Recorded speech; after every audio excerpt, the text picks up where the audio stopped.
Hello creeps!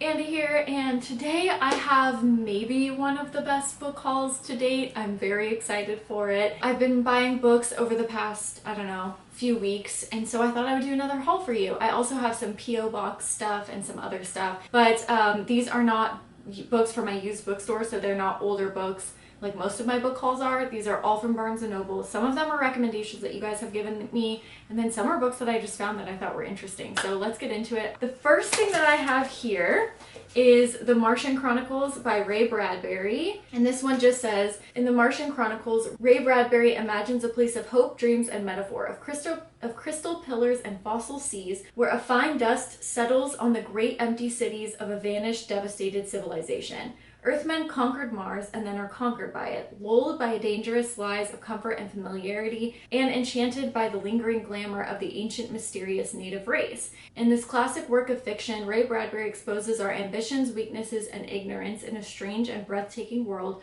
where man does not belong. You guys know, anything in space, anything in the ocean, I'm all in for. I was really excited when I found this guy at Barnes & Noble, and I'm very excited to dive into this one. Next up, this one is Robert McCammon's Swan Song.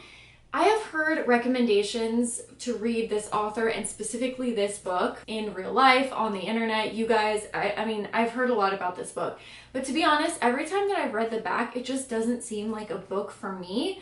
But I know that it's on a lot of people's like best horror books, and I know that he is a well-known author. I don't think I've ever read any of his work actually, so I was like, you know what? I'll do it. I'll give it a shot. So the back just says, facing down an unprecedented malevolent enemy, the US government responds with nuclear attack. Soon America oh my gosh, can you read?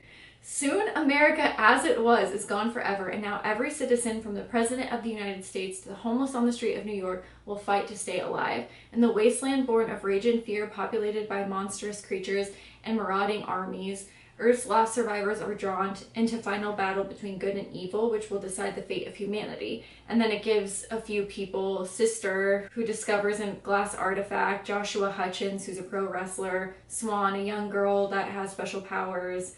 And then it says, but the ancient force beyond the world's devastation is scoring the walking wounded for recruits to build its relentless army, beginning with Swan herself. So I don't know, it doesn't really seem like something that's up my alley, but obviously if it's written well enough, I don't know. I just thought I'd give it a try. I've heard great things, so let me know if you guys like this. Okay, next up, I was very excited about this. I'm probably gonna pronounce this incorrectly, but this is Carmilla, and this is by Joseph Saradin. Okay, this is his name.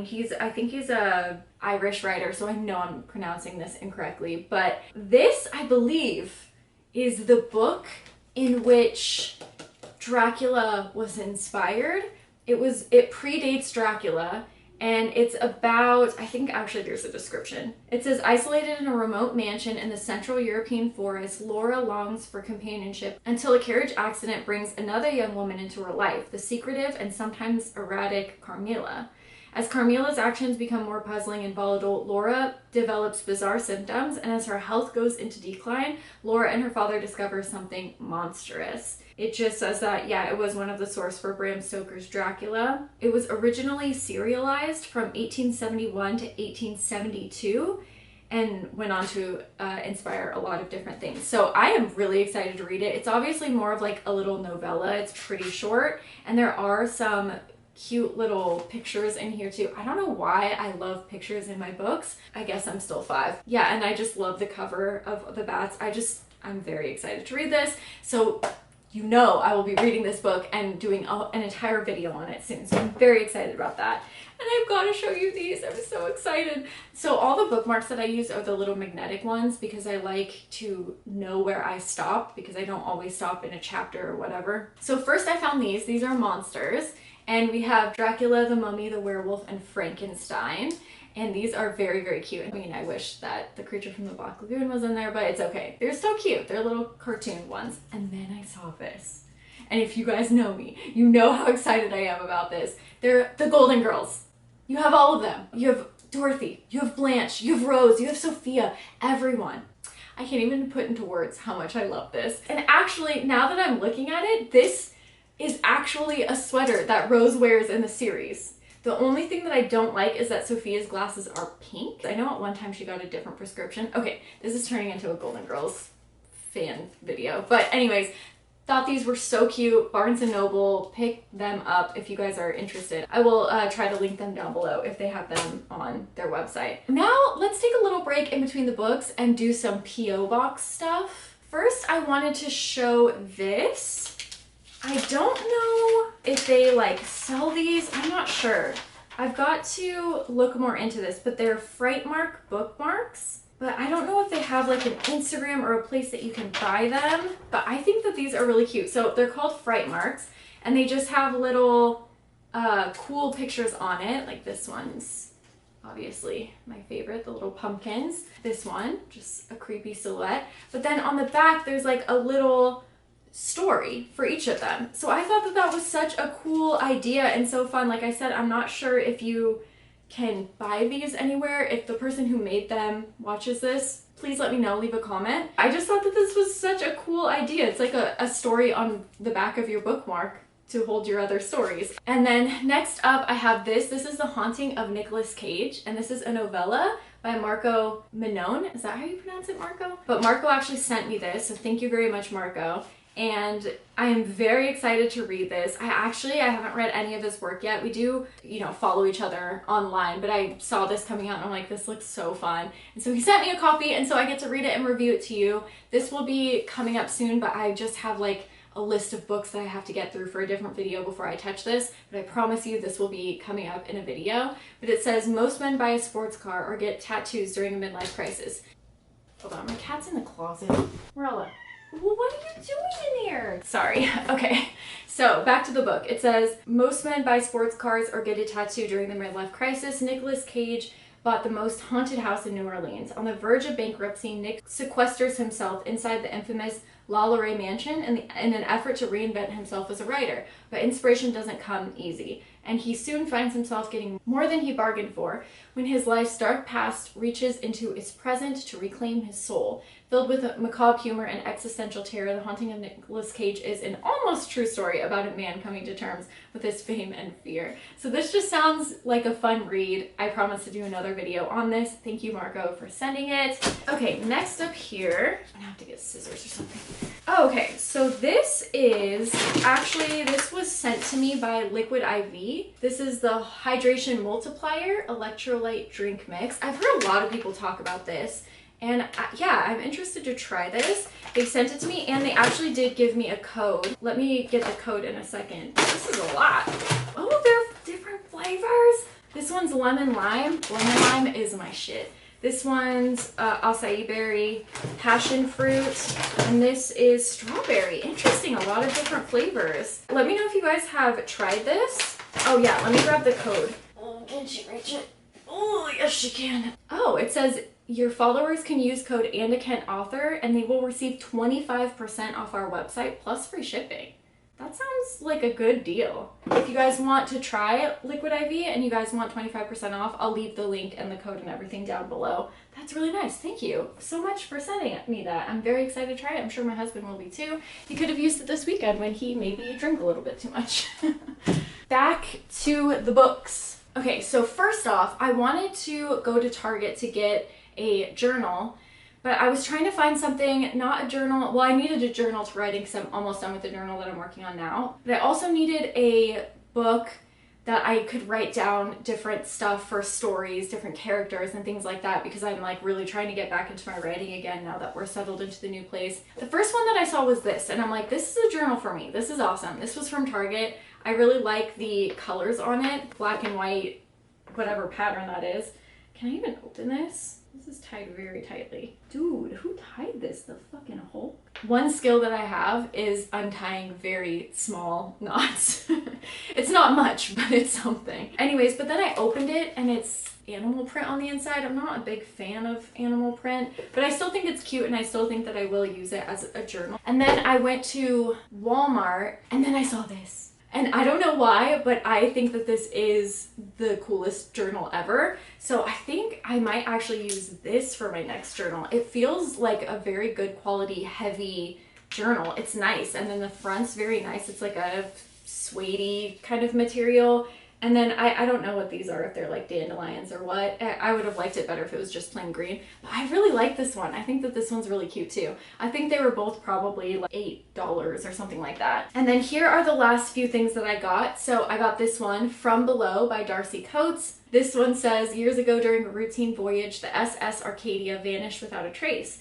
Though a strange, garbled emergency message was broadcast, neither the ship nor the crew could be found. 60 years later, its wreck has finally been discovered more than 300 miles from its intended course, a silent graveyard deep beneath the ocean's surface, eagerly waiting for the first sign of life. Cove and her dive team have been granted permission to explore Arcadia's rustling hull. Their purpose is straightforward: examine the wreck, film everything, and if possible, uncover how and why the supposedly unsinkable ship vanished. But the Arcadia has not yet had its fill of death, and something dark and hungry watches from below. With limited oxygen and the ship slowly closing in around them, Cove and her team will have to fight their way free of the unspeakable horror now desperate to claim them. I thought that this seemed interesting, and also I'm really interested to read a book like this because this seems like I can picture it in a movie, how it would be filmed. But writing wise, I don't know. I think that this is going to be an interesting read. It's going to be interesting to see how the author takes on those things. Like, how do you, if they can communicate underwater, you know what I mean? Like, there's a lot of logistics that I'm curious about in this one. So I saw this and I thought, I've got to read that. You guys know I have quite a few Darcy Coates books that I've backstocked, so I'll get to them eventually, but I saw that one, I'm like, yeah, I have to buy that. This one is The Remaking by Clay McLeod Chapman, and it says it's inspired by true events. And this one says, in the 1930s, Ella Louise and her daughter Jessica are dragged from their home in the outskirts of Pivots Creek, Virginia in the middle of the night. Ella Louise is accused of using her apothecary for witchcraft, and both are burned at the stake. Ella Louise's burial site is never found, but the little girl has the most famous grave in the South, a steel-reinforced coffin surrounded by a fence of interconnected white crosses. Some wonder if the mother is the witch. Why is Jessica's grave so tightly sealed? The question fuels a legend as their story is told around a campfire in the 1950s by a man forever marked by his boyhood encounters with Jessica. Decades later, a boy at the campfire will cast Amber Pendleton as Jessica at a 70s horror movie inspired by the witch girl of Pilots Creek. Amber's experience on the new set and its meta remake in the 90s will ripple through pop culture, ruining her life and career after she becomes the target of a witch hunt herself. Amber's best chance to break the cycle of horror comes when a true crime investigator tracks her down to interview her for a popular podcast. But will this final act of storytelling redeem her, or will it bring the story full circle, ready to be told once again and again and again? So this seems like there's a lot going on in here. I don't know. I just thought it was interesting. It was a semi-finalist in the Goodreads Choice Awards for 2019. Let me know if you guys have heard of that one. I'm a sucker for any urban legend-y type stuff, so I thought that that was interesting. The next one that I got, I'm so excited about. Okay, so this is The Wasp Factory by, is it Ian Banks? So this one I actually started reading on my phone, and I just, for whatever reason, cannot get into reading on a phone. Like, I just have to have the book with me to look at. It was really disturbing what I did read, and I was very excited to read more of it. But I just, yeah, every time I try to start on a phone, it's so hard for me to get through them. So anyways, this one smells good. Anyways, I really liked what I read. It was very creepy so far, so I'm very excited to dive back into this guy. It says, meet Frank Caldham, just 16 and unconventional to say the least. 2 years after I killed Blythe, I murdered my younger brother Paul, for quite different reasons and more fundamental reasons than I disposed to Blythe. And a year after that, I did for my younger cousin Esmeralda, more or less on a whim. That's my score to date, 3. I haven't killed anybody for years and don't intend to ever again. It was just a stage I was going through.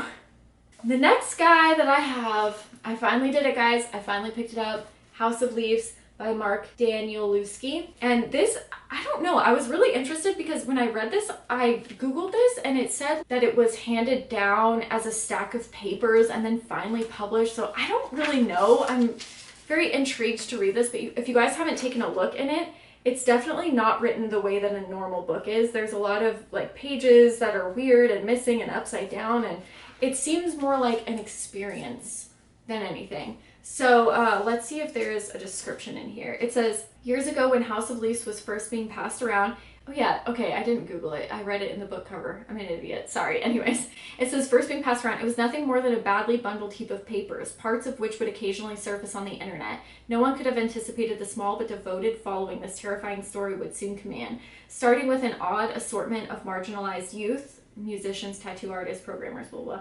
The book eventually made its way to the hands of older generations who not only found themselves in those strangely arranged pages, but also discovered a way back into the lives of their estranged children. I don't know what that means. What does that mean? The story remains unchanged, focused on a young family that moves into a small house on Ash Tree Lane where they discover something terribly wrong. Their house is bigger on the inside than it is on the outside. Of course, neither Pulitzer Prize winning journalist Will Navidson or his companion Karen Green was prepared to face the consequences of that impossibility until the day that their two children wandered off and their voices eerily began to return another story of creature darkness, of an ever-growing abyss behind the closet door, and of that unholy growl which soon enough would tear through their walls and consume all of their dreams. Don't know what this really entails. I don't know if it's like a haunted house story or something more. This sounds really interesting.